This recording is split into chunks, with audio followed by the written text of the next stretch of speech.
দিল্লি লাগোয়া গাজিয়াবাদে একেবারে আজব কাণ্ড, যেখানে তৈরি হয়েছে কাল্পনিক দূতাবাস এবং যে দেশের কোনো অস্তিত্বই নেই।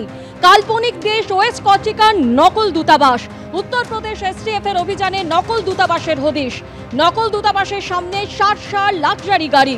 উত্তরপ্রদেশ এসটিএফ এর অভিযানে গ্রেপ্তার অভিযুক্ত হর্ষবর্ধন জৈন। উদ্ধার 12টি কূটনৈতিক পাসপোর্ট, বিভিন্ন দেশ ও সংস্থার 34 রকমের নকল স্ট্যাম্প। উদ্ধার করা হয়েছে স্যাটেলাইট ফোন এবং বাজেয়াপ্ত হয়েছে 44,70,000 টাকা।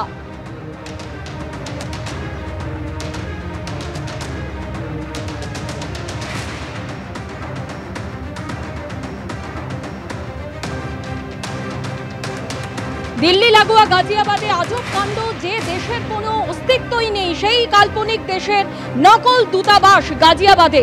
উত্তরপ্রদেশ এসটিএফ এর অভিযানে নকল দূতাবাসের হদিশ পাওয়া গেছে। গ্রেপ্তার করা হয়েছে অভিযুক্ত হর্ষবর্ধন জৈন নামে এক ব্যক্তিকে এবং একাধিক জিনিস তার কাছ থেকে উদ্ধার করা হয়েছে। কূটনৈতিক পাসপোর্ট, বিভিন্ন দেশ ও সংস্থার নানা রকমের নকল স্ট্যাম্প, স্যাটেলাইট ফোন। বাজেয়াপ্ত হয়েছে 44,70,000 টাকা। উদ্ধার করা হয়েছে কূটনীতিকদের জন্য ব্যবহৃত 18টি গাড়ির নম্বর প্লেট। নিজেকে লুডোনিয়া ওয়েস্ট কর্টিকার কূটনৈতিক বলে পরিচয় দিতেন হর্ষবর্ধন জৈন। নিজেকে প্রভাবশালী প্রমাণ করতে বিভিন্ন রাষ্ট্রপ্রধানের সঙ্গে নকল ছবিও তিনি ব্যবহার করতেন। কূটনীতিকদের ব্যবহৃত নম্বর প্লেট লাগানো লাক্সারি গাড়িতে ঘুরতেন হর্ষবর্ধন জৈন। অভিযুক্ত হর্ষবর্ধনের সঙ্গে স্বঘোষিত গডম্যান চন্দ্রস্বামীর যোগাযোগ।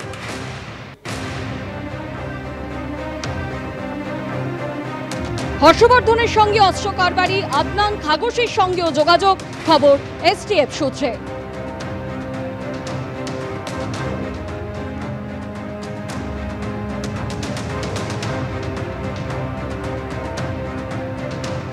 এই হর্ষবর্ধন জৈন তিনি নিজেকে প্রভাবশালী প্রমাণ করতে বিভিন্ন রাষ্ট্রপ্রধানের সঙ্গে নকল ছবি ব্যবহার করতেন। वेस्ट आर्टिका, पुलोबिया, लुडेनिया, ये ऐसे देशों के नाम हैं जो शायद आपको विश्व के मानचित्र पर देखने को ही ना मिले, लेकिन ऐसे देशों के नाम से फर्जी दूतावास चलाने वाले एक व्यक्ति हर्षवर्धन जैन को यूपी एसटीएफ ने पकड़ा है, जो कई सालों से इन देशों के नाम से दूतावास चलाता था। और न केवल वो दूतावास चलाता था, बल्कि इसी देश के माध्यम से वो लोगों को लेकर ठगी भी करता था। इस समय हम उसी घर पर मौजूद हैं। ये देखिए, फिलहाल ये उसका घर है जहाँ बताया जाता है कि ये उनके पिता जेडी जैन का आवास है। यहाँ पर भी हर्षवर्धन जैन आता था और अपनी जो दूतावास की कंपनी है उसको चलाता था। सबसे बड़ी बात यह है कि जब यूपी एसटीएफ को इसकी जानकारी मिली तो उन्होंने इस पूरे मामले में जांच को आगे बढ़ाया। जब जांच की गई तो यूपी एसटीएफ को कई चौंकाने वाले खुलासे देखने को मिले। सबसे बड़ी बात कि जब हर्षवर्धन जैन से यूपी एसटीएफ ने पूछताछ की तो उसने बताया कि किस तरह से वो तमाम लोगों को मिलता था और जब वो मुलाकात करता था तो अपने आप को इन्हीं देशों का दूतावास बताता था।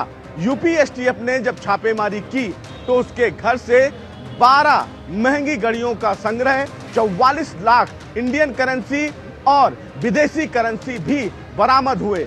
वहीं यूपी एसटीएफ को महंगी गाड़ियां भी मिली, जिनमें एम्बेसडर्स के झंडे और अलग अलग देशों के नेम प्लेट लगे हुए तमाम नेम प्लेट भी मिले।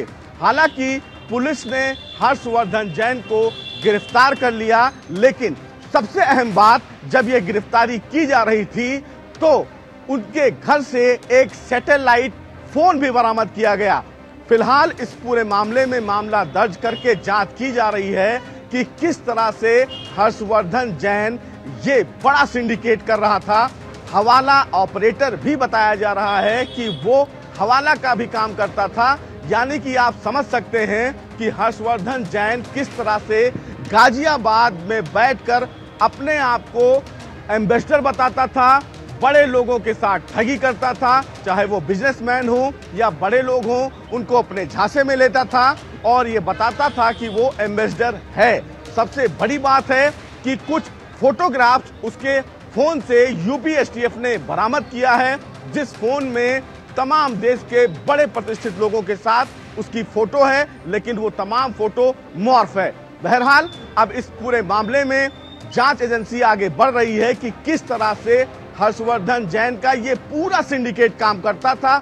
हालांकि कई नंबर प्लेट ऐसे मिले हैं जिसको बदल बदल कर वो चलता था ताकि लोगों को उसके ऊपर शक ना हो सके। और ये जो फिलहाल आप प्रॉपर्टी देख रहे हैं, ये प्रॉपर्टी यहां पर भी वो आता था और अपने गोरख धंधों को अंजाम देता था। बहरहाल यूपी एसटीएफ की एक बड़ी कामयाबी। अब ऐसे में ये देखना है कि हर्षवर्धन जैन का ये सिंडिकेट और कितना लंबा है। विदेशों से इसके तार जुड़े हुए हैं, कई लोग को बाहर भेज भी चुका है, ऐसी जानकारी मिल रही है। तो ये देखना बेहद अहम होगा कि सिंडिकेट का आखिरी कड़ी कौन है। वीडियो जर्नलिस्ट राजेश कुमार के साथ सुशील पांडे, एबीपी न्यूज, गाजियाबाद। दिल्ली लागোয়া গাজিয়াবাদ, সেখানে এই আজব কাণ্ড। বিভিন্ন দেশে কূটনৈতিক প্রতিনিধি পরিচয় দিয়ে জালিয়াতির অভিযোগ। উত্তরপ্রদেশ এসটিএফ এর অভিযানে গ্রেফতার অভিযুক্ত হর্ষবর্ধন জৈন। এই যে ঘটনা, সেই রাজ্য পুলিশের প্রাক্তন এডিজি নজরুল ইসলাম কি জানিয়েছেন শোনাবো। কলকাতা শহরে একজন লোক, তিনি আইএএস অফিসার হিসেবে এখানে পরিচয় দিতেন এবং তার নামে পোস্টার ফলকও একটা রাস্তার উপর লাগানো হয়েছিল, বোধহয় আপনার মনে আছে। তো এটা যেভাবে চলছিল, এখানে আইএএস অফিসার হিসেবে তিনি পরিচয় দিয়ে যেরকম করে কাজ করছিলেন নেতাদের সঙ্গে সম্পর্ক রেখে, ওখানেও তিনি কোনো একটা দেশের দূতাবাসের লোক বলে চিটিংবাজি করছিলেন। তো এর বিরুদ্ধে যেরকম ব্যবস্থা নিয়েছে, ওদের বিরুদ্ধে এরকম ব্যবস্থা নেওয়া উচিত।